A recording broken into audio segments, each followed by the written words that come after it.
नमस्कार, जय हिंद. बीजे academy YouTube channel आपले स्वागत आहे. मित्रांनो, आजचा व्हिडिओ अतिशय स्पेशल असणार आहे. व्हिडिओ तुम्हाला शेवटपर्यंत बघायचा आहे. तुम्हाला स्क्रीनवर दिसतच असेल तर मित्रांनो, आजचा पण स्पेशल आपला व्हिडिओ असणार आहे महाराष्ट्र होमगार्डवर. तर मित्रांनो, महाराष्ट्र होमगार्डमध्ये एक अतिशय महत्त्वपूर्ण माहिती असते. ते तुम्हाला माहिती नसणार आहे, मी ते तुम्हाला सांगणार आहे. यामध्ये मित्रांनो, हा जो पत्रक आहे दिनांक 1/10/2025 चा आहे. पत्र थोडंसं जुनंच आहे, परंतु माहिती मित्रांनो अतिशय महत्त्वपूर्ण वाटली मला म्हणून तुमच्यापर्यंत, कारण की ही माहिती सहसा प्रत्येकापर्यंत पोहोचत नसते मित्रांनो. त्यामुळं हा व्हिडिओ बनवण्याचं कारण आहे. आणि आपल्या या चॅनलच्या माध्यमातून मी तुमच्यापर्यंत अशाच पद्धतीची जी काही वेगवेगळी माहिती असते मी तुमच्यापर्यंत पोहोचवण्याचा प्रयत्न करत असतो. त्यामुळं आपल्या चॅनलवर कोण जर नवीन असेल तर कृपया चॅनलला सबस्क्राईब करून ठेवा, बाजूला बेल आयकॉन आहे त्याला ऑन करा मित्रांनो. व्हिडिओ आजचा हा स्पेशल महाराष्ट्र होमगार्डवरच असणार आहे. यामध्ये मित्रांनो काय आहे बघा, विषय तुम्हाला सांगतो मी थोडक्यात सांगतो, कारण की पत्रक जरा मोठंच आहे. विषय आहे होमगार्ड व नागरी संरक्षण दलातील गुणवत्तापूर्ण व उल्लेखनीय सेवेकरिता माननीय राष्ट्रपती यांची 26 जानेवारी 2026 प्रजासत्ताक दिनानिमित्त पदकासाठी शिफारशी करण्याबाबत. मित्रांनो, पद कोणतंही असू द्या, असं नाही की तुम्हाला महाराष्ट्र पोलीसच झालं पाहिजे किंवा इतर कुठले पण पद पाहिजे तरच तुम्हाला राष्ट्रपती पदक पुरस्कार भेटेल म्हणून. तर मित्रांनो, तुम्ही एक साधारण जरी महाराष्ट्र होमगार्ड जरी असाल तर मित्रांनो तुम्हाला राष्ट्रपती पदकासाठी तुम्ही नामांकन टाकू शकता. तुमची जी काही कामगिरी असते, तुम्ही कशा पद्धतीने करता, तुम्ही ज्यावेळी तुमचं कर्तव्य बजावत असता, त्या कर्तव्यावर असताना मित्रांनो तुम्ही एखादं काही चांगलं कार्य केलं असेल किंवा आपल्या होमगार्ड संघटनेसाठी म्हणजे तुम्ही एखादं खरोखरच खूप म्हणजे होमगार्ड संघटनेसाठी मित्रांनो तुम्ही असं एकदम जबरदस्त कार्य केलं असेल तर त्यासाठी तुम्हाला मित्रांनो राष्ट्रपती पदकासाठी नामांकन करता येतो. आता यामध्ये त्याची तारीख आहे मित्रांनो, तारीख तर निघून गेलेली आहे. आता ह्या तारखेला तुम्ही 2026 नाही भरलं तर तुम्ही 2027 साठी तुम्ही नामांकन करू शकता. पण हे आता नाही, याची तारीख तुम्हाला नेक्स्ट इयरला येणार आहे. पण ही गोष्ट तुमच्यापर्यंत म्हणजे माहितीच नसते, जवळपास तुम्हाला कोणी सांगत नसतं. त्यामुळे जे पण काही नव्यानं होमगार्ड भरती झालेले म्हणजे उमेदवार आहेत त्यांना ह्याबद्दल काहीच म्हणजे कल्पना नसते. त्यामुळे ही माहिती तुमच्या लक्षात राहू द्या. तुम्ही जर काही आपल्या म्हणजे ज्यावेळी तुम्ही कर्तव्य बजावत असताना एखादं चांगलं कार्य केलं असाल तर मित्रांनो त्याचं तुम्हाला श्रेय 100% मिळू शकतं. फक्त तुम्ही जे पण काही असेल ते शिफारस असते, ती शिफारस करावी लागते तुम्हाला. आता ते कशा पद्धतीने करायचे आपण खालच्या पत्रामध्ये पाहणार आहे.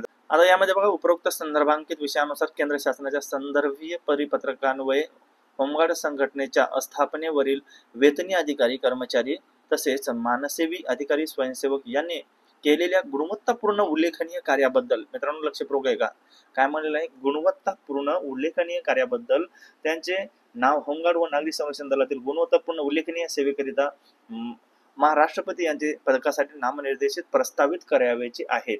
त्याकरिता आपल्या कार्यालयातील वेतनी अधिकारी कर्मचारी तसेच तालुका पथकातील मानसेवी अधिकारी स्वयंसेवक यांचे विहित नमुन्यात प्रस्ताव जे पण काय आता मित्रांनो परिशिष्ट वगैरे दिलेले आहे तुम्ही पाहून घेऊ शकता. आता ह्या म्हणजे 2025 मध्ये तुम्हाला 2026 जे काही प्रजासत्ताक दिनादिवशी सगळं जे पण काही राष्ट्रीय पदक असतात ते तुम्हाला मित्रांनो प्रदान केले जातात. आणि याच्यामध्ये सर्व क्षेत्रातील नामांकित व्यक्ती तिथं हजर असतात मित्रांनो. जे पण काही खेळ म्हणा किंवा काही असं एखादं म्हणजे धाडसी म्हणजे पाऊल उचललेलं असेल, त्या पद्धतीचे जे पण काही कार्य असेल ह्याच्यामध्ये एखाद्या म्हणजे माणसाचं तुम्ही म्हणजे काही मोठी जर तिथं दुर्घटना घडली असेल आणि तुम्ही तिथे एखाद्याचा जीव जर वाचवला असेल तर मित्रांनो तुम्ही त्यासाठी पात्र ठरू शकता. आणि यामध्ये बरीच लोक असतात म्हणजे तुमच्यासोबत, त्याच्यापैकी तुमचं जर नाव जर तिथं आलं तर तुम्हाला ते राष्ट्रपती पदक मित्रांनो तो पुरस्कार मिळू शकतो. मग यामध्ये तुम्हाला तरी आपल्या पथकातील म्हणजे जे पण कोण काही मानसेवी अधिकारी होमगार्ड यांनी उत्कृष्ट कार्य केलेले आहे, तसेच ज्यांची सेवा खंडित झालेली नाही म्हणजे मध्ये कुठंच खंडित झाली नाही अशा मानसेवी अधिकारी म्हणजे याचा क्रायटेरिया पण असतो मित्रांनो, तो क्रायटेरिया समजून घ्यायचा आहे. आणि त्या पद्धतीने तुम्ही त्या क्रायटेरियामध्ये जर बसत असाल तरच तुम्हाला ते पुढे नामांकन पाठवायचं आहे. आता मित्रांनो याच्यामध्ये जर तुमची सेवा जर खंडित झालेली नसेल नाही अशा मानसेवी अधिकारी होमगार्ड यांनी केलेल्या उत्कृष्ट कार्याबद्दलचे प्रस्ताव जिल्हा होमगार्ड कार्यालय दिनांक 6/10/2025 पर्यंत सोबत जोडलेल्या मुख्यालयाचे संदर्भ क्रमांक जे असेल ते मित्रांनो परिपत्रकानुसार दिलेल्या मार्गदर्शक सूचनांचे तंतोतंत पालन करून सादर करण्याची दक्षता घ्यावी, न चुकता सादर करावे. मित्रांनो तुम्हाला मागाशी सांगितलं याची तारीख आता ह्या वर्षी निघून गेलेली आहे.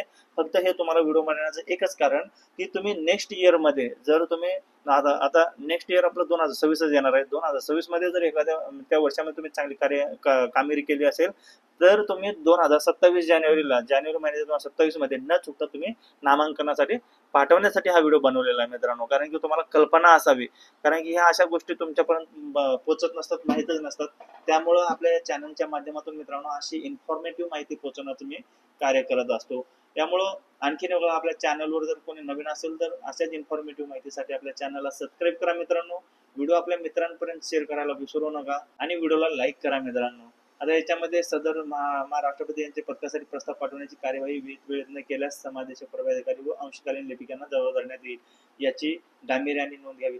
जर तुम्ही ह्याचे मित्रांनो शिफारस करायला जाता, त्या तारखेच्या आत जर तुम्ही जमा करता आणि तिथला जो पण काही त्याला काही अधिकारी असेल तिथला, जर तो त्याला टाळाटाळ करत असेल तर मित्रांनो त्याच्यावर कार्यवाही होऊ शकते. कारण की सगळ्या गोष्टी तुम्ही त्या वेळेत करून घ्यायचं आहे आणि जर त्यांनी पुढे पाठवण्यास शिफारस करण्यास जर टाळाटाळ करत असेल, नकार देत असाल, तर तुम्ही मित्रांनो योग्य ती कार्यवाही सुद्धा करू शकता.